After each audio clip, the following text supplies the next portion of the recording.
नहीं हित कर मोरा, नहीं हित कर मोरा त्रिभुवन राम।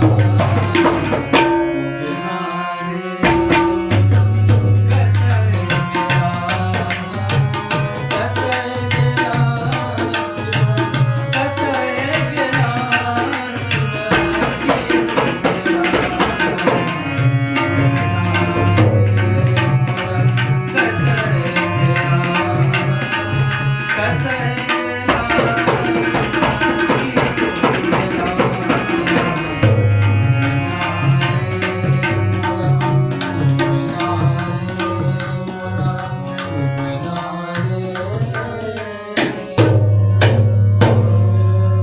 आशा करै छी जे अहाँ सबके नीक लागत प्रयास के। और ये मध्य प्रदेश से सर बिलोंग करते हैं, खासकर वैसे तो भाषा का तो मैथिली भाषा पकड़ नहीं, लेकिन तो आनंद बहुत आता है मैथिली भाषा के प्रति। इनका जो आनंद है ना, वो मुझे लगता है कि आनंदम आनंदम बताइए अपने दर्शकों।